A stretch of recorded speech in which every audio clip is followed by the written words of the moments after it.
All right, welcome back. It's time for another deep dive into A Course in Miracles.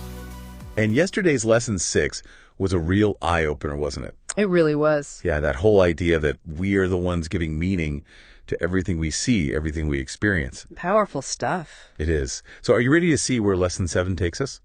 Absolutely. You know, it's amazing how these lessons just seem to build on each other layer by layer. They do. And today, we're going to be tackling a concept that might seem a little out there at first. Oh. Yeah, the idea that we only see the past. Okay. Yeah, that one definitely got my attention. Yeah. But before we get into all that, why don't we hear lesson 7 straight from the source, word for word? Sounds good. All right, here's the full text of lesson 7.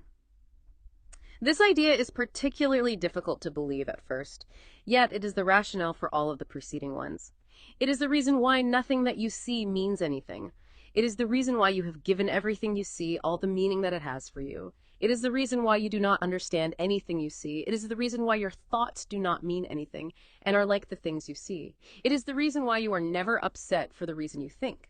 And it is the reason why you are upset because you see something that is not there.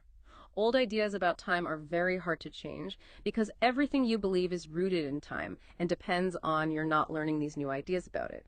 Yet that is precisely why you need new ideas about time. Look at a cup, for example.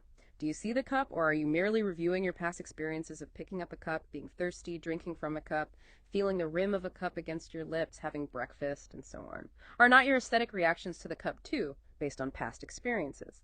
How else would you know whether or not this kind of cup will break if you drop it? What do you know about this cup except what you learned in the past? You would have no idea what this cup is except for the past. Do you then really see it? Look about you. This is equally true of whatever you look at. Acknowledge this by applying the idea for today indiscriminately to whatever catches your eye. For example, I see only the past in this pencil. I see only the past in this shoe. I see only the past in this hand. I see only the past in that body. I see only the past in that face. Do not linger over any one thing in particular, but remember to omit nothing specifically. Glance briefly at each subject and then move on to the next. 3 or 4 practice periods, each to last a minute or so, will be enough. Wow. That first paragraph, it's quite a statement, isn't it? It's like the Course is saying our entire perception of the world is based on the past. Yeah, and remember yesterday how we talked about the idea from lesson 6? How we give meaning to everything we see? Yeah. Well, today it's like this lesson takes it even further. It's suggesting that all those meanings we give, they all come from our past experiences. So it's not just that we're interpreting the present through, like a lens of the past. It's saying we're only actually seeing the past. I mean, It's a big idea. Yeah. Yeah. But then how do we even function in the world? I mean, how do we even know, say, this microphone is a microphone if we don't have past experiences to draw from? It's a good question. And, the lesson isn't saying we should reject our past or pretend it doesn't exist. It's more about becoming aware of how deeply our past experiences influence the way we see things. Like, think about it this way. You meet someone new for the first time. Okay, yeah. What's your immediate reaction? Are you really truly seeing them for who they are in that moment? Or are you instantly making judgments and assumptions based on people you've known before, experiences you've had? Oh, yeah, I see what you mean. It's like Yeah. we're constantly putting things and people into categories based on our own history, our own baggage almost. Yeah, exactly. And if I'm really being honest with myself, sometimes those categories, those judgments, they're not even accurate, are they? No, they're not. And that's why, this lesson acknowledges that it's hard to change these deeply ingrained ideas about time. It's hard because everything we believe, how we experience the world, it's all rooted in time. Yeah. It's funny. It's like trying to break a bad habit.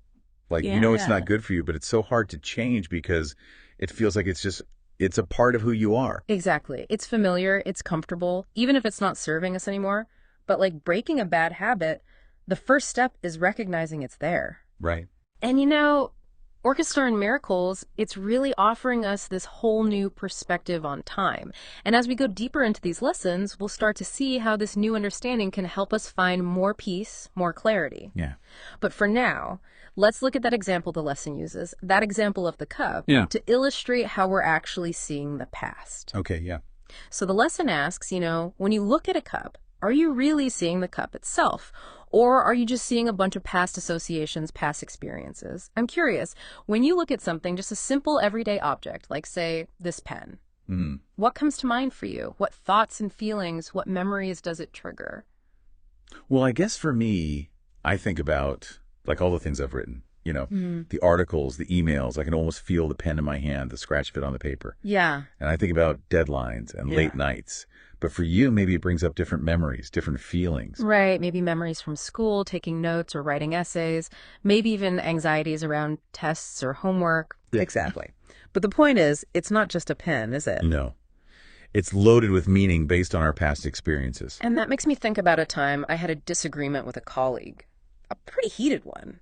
And I was so caught up in past conflicts. We had, old resentments. Oh, I've been there. I know, right? And I was so focused on those past issues that I completely missed what she was actually trying to say to me in that moment.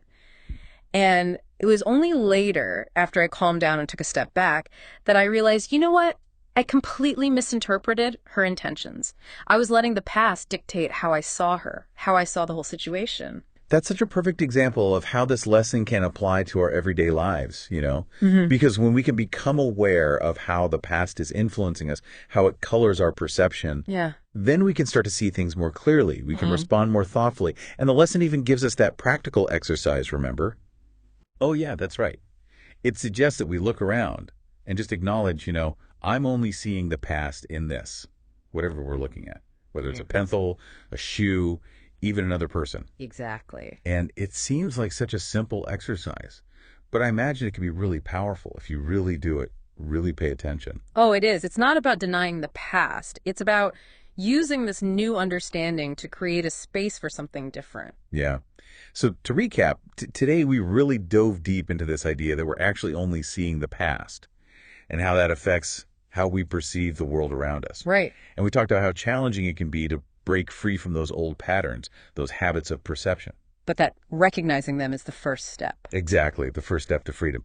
But that begs the question, if we're not seeing things as they truly are, what does that mean for our understanding of reality? I mean, that's a big one, isn't it? It is. It really makes you think.